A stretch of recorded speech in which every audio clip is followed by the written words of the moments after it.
dalam keadaan sehat ya.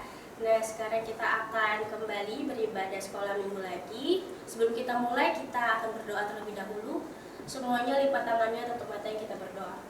Tuhan Yesus, terima kasih Tuhan untuk berkat dan penyertaan-Mu sepanjang minggu ini yang boleh kami rasakan, boleh kami lalui dengan sukacita. Tiba saja Tuhan, kami mau kembali untuk memuji dan memuliakan nama-Mu. Kiranya Tuhan yang memberkati ibadah kami dari awal hingga akhirnya.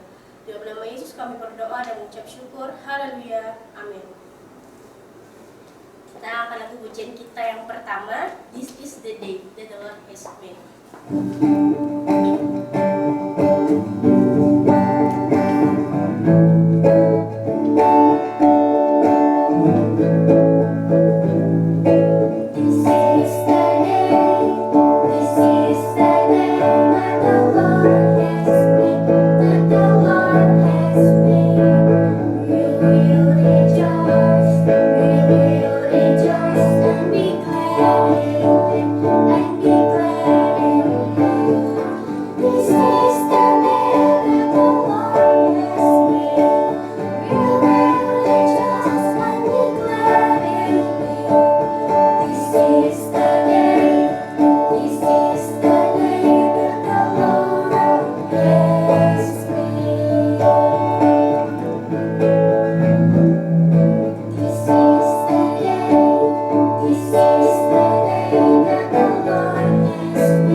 terima kasih kami sudah memuji dan memuliakan nama-Mu. Terima kasih Tuhan, kami mau mendengar firman Tuhan.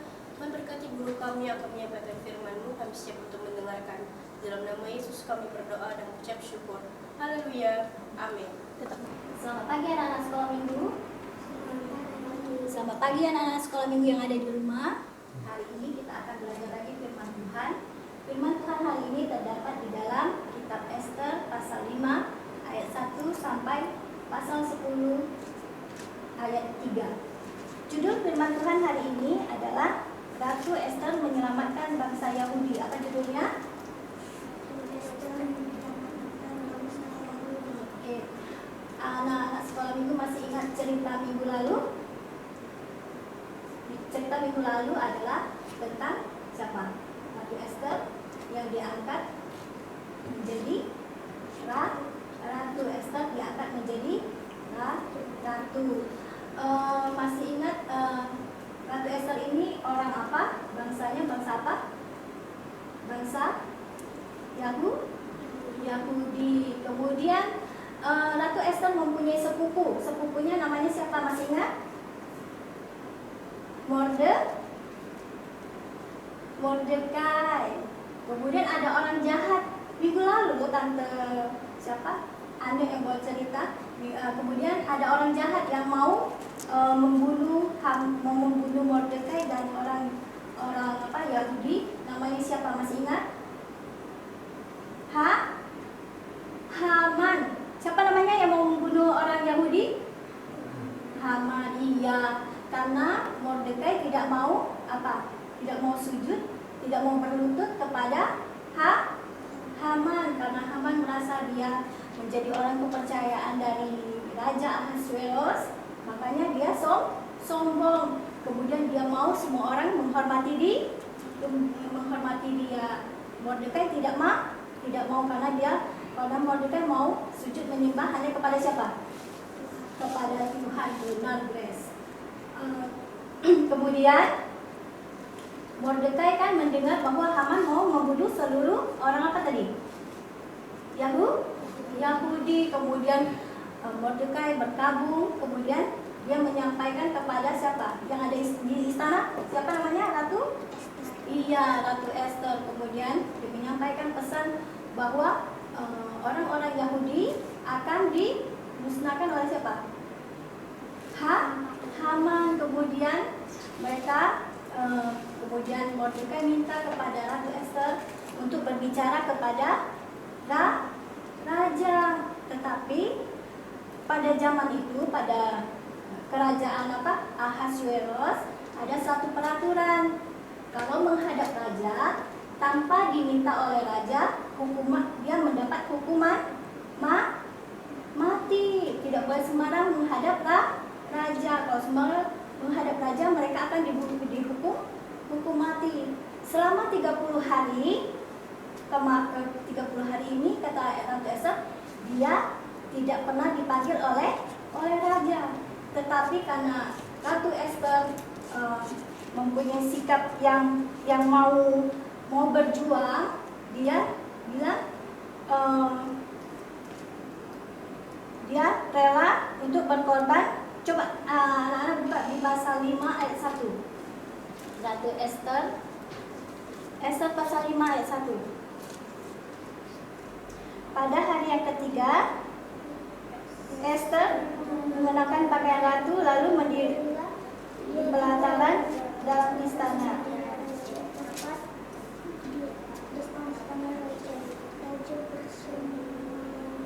Di atas tata kerajaan di dalam istana, berhadapan dengan pintu istana itu. Ketika raja melihat Ester, sang ratu berdiri di pelataran, berkenanlah raja kepadanya, sehingga raja mengulurkan tongkat emas yang di tangannya ke arah Ester.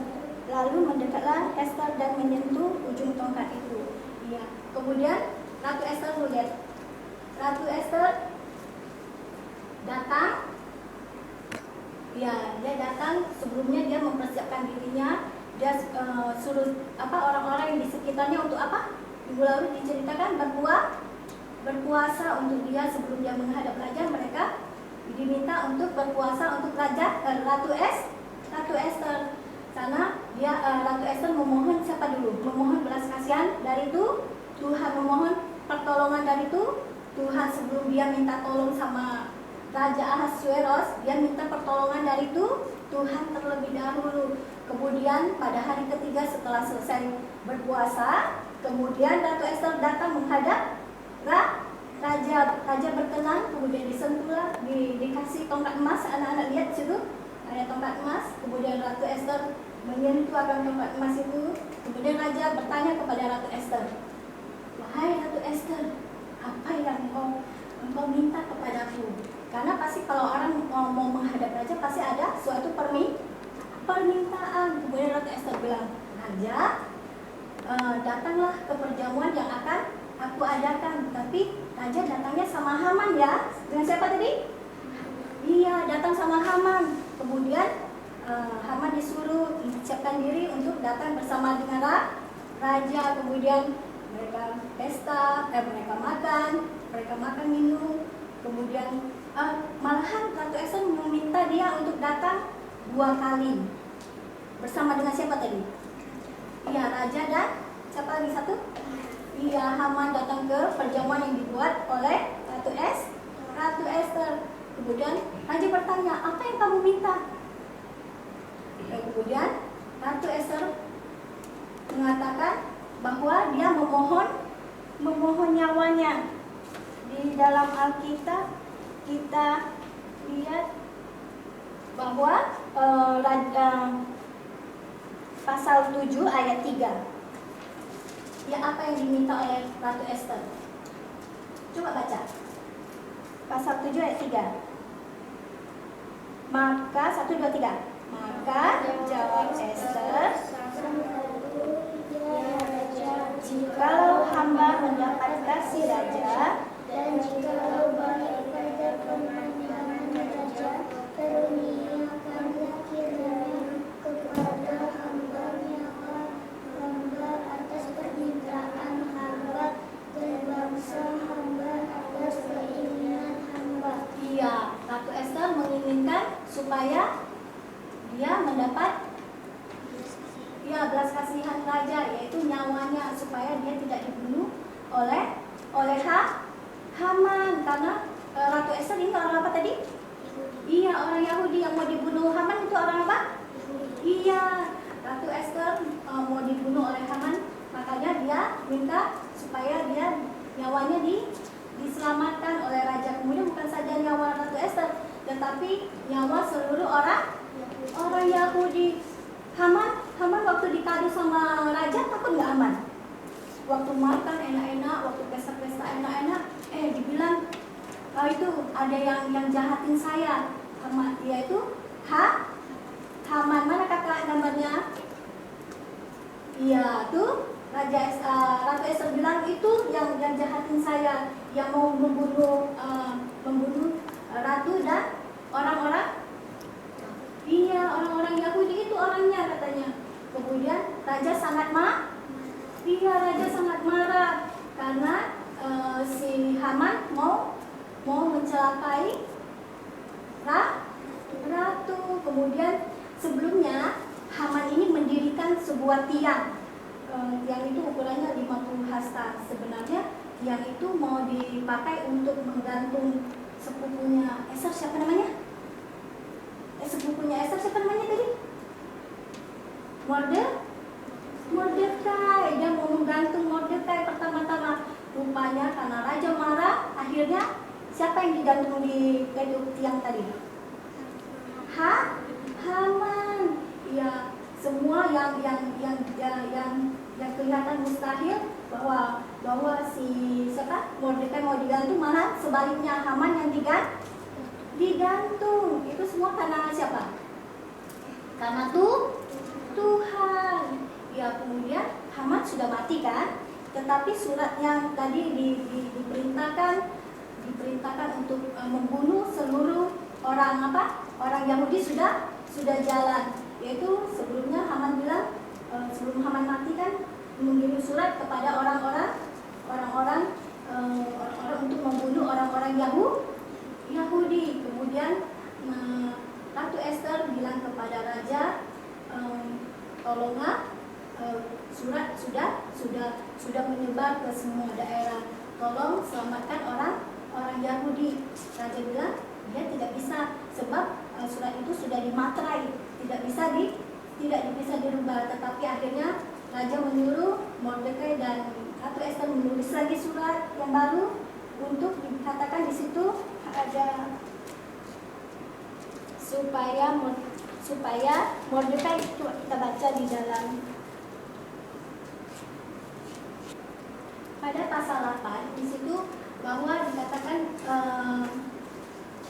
dikatakan untuk perintah yang dibuat oleh Mordekai dan Ratu Ester menguntungkan orang Yahudi. Dikatakan di situ bahwa orang Yahudi boleh mempertahankan nyawanya. Mereka boleh berperang dengan musuh yang akan membunuh mereka. Kemudian mereka pada hari yang sudah ditentukan, waktu musuh mau melawan orang-orang Yahudi, ada gambarnya nggak kakak?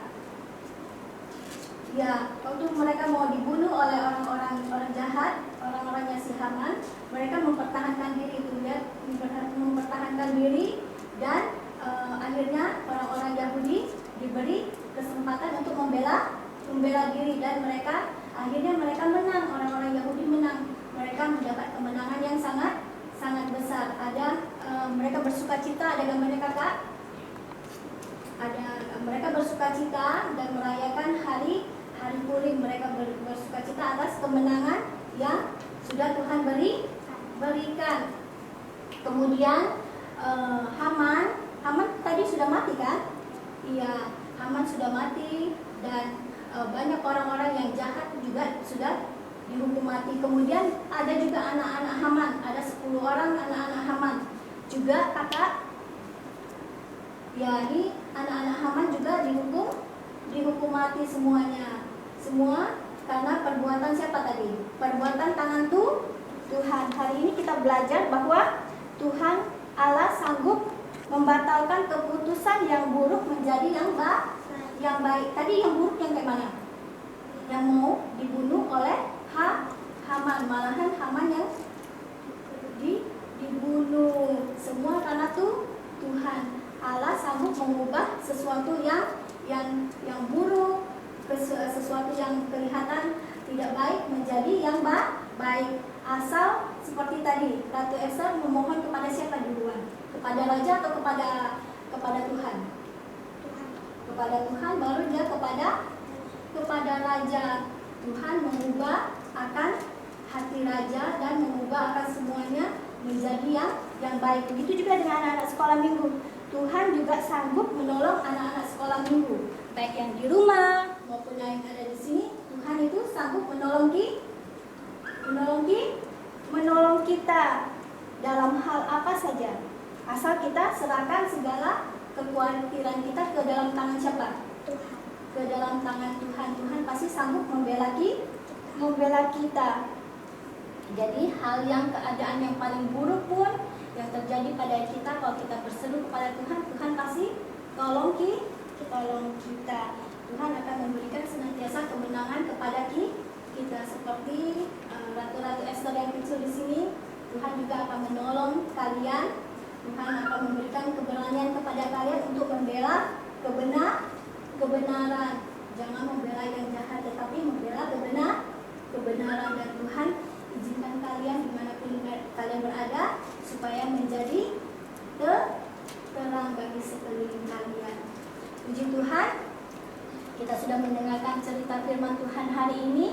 Ayat hafalan untuk minggu ini terdapat di dalam 1 Petrus 5 ayat 7.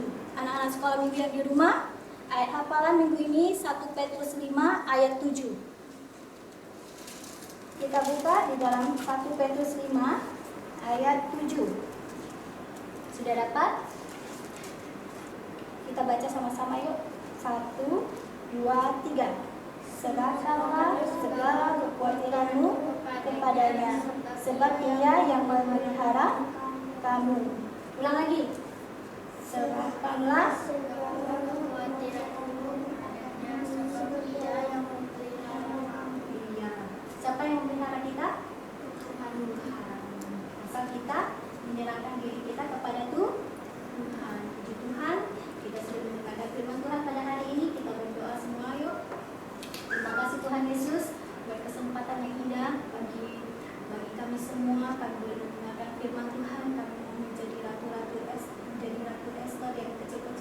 Tuhan, supaya membawa kebenaran dimanapun kami berada, membela setiap perkara yang benar ya Tuhan, dan Engkau mengizinkan kami dimanapun kami berada, kami membawa nama-Mu ya Tuhan. Terima kasih Tuhan Yesus, terima kasih memberkati terus anak-anak sekolah minggu ini ya Tuhan, baik yang di rumah maupun yang di sini Tuhan. Kami yakin, percaya Engkau senantiasa menolong mereka, Engkau senantiasa menjaga mereka, akan Engkau pagari mereka dengan pagar ilahi-Mu ya Tuhan. Terima kasih Tuhan Yesus, terima kasih. Kami yakin dan percaya segala yang baik, segala yang baik Tuhan ada bagi kami ya Tuhan. Terima kasih Tuhan Yesus, kami berdoa mengucap syukur dalam nama Yesus, haleluya, amin. Selamat pagi adik-adik semua. Untuk aktivitas hari ini dimulai dari adik-adik kelas kecil akan mendapatkan 2 lembar. Dan di sini sudah ada namanya. Untuk gambar ini untuk Xerxes dan ini untuk Ratu Esther. Setelah kalian warnain, kalian gunting. Dan untuk bagian badannya bisa kalian lipat ke belakang membentuk satu corong. Dan yang ini bisa kalian masukkan ke tengahnya. Untuk tokoh yang ada mahkotanya bisa kalian tempel di atasnya. Nanti hasilnya akan menjadi seperti ini.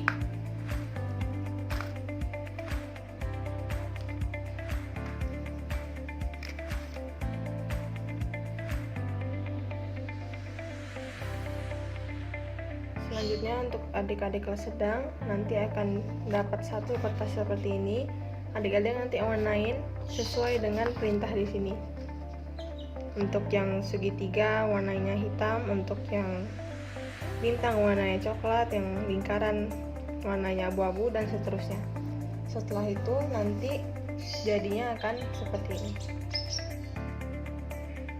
Dan yang terakhir untuk adik-adik kelas besar membutuhkan kertas atau gabus yang petak seperti ini dan yang bentuknya bulat. Di yang bentuknya bulat kalian tulis ayat hafalan 1 Petrus 5 ayat 7. Serahkanlah segala kekhawatiranmu kepadanya sebab ia yang memelihara kamu.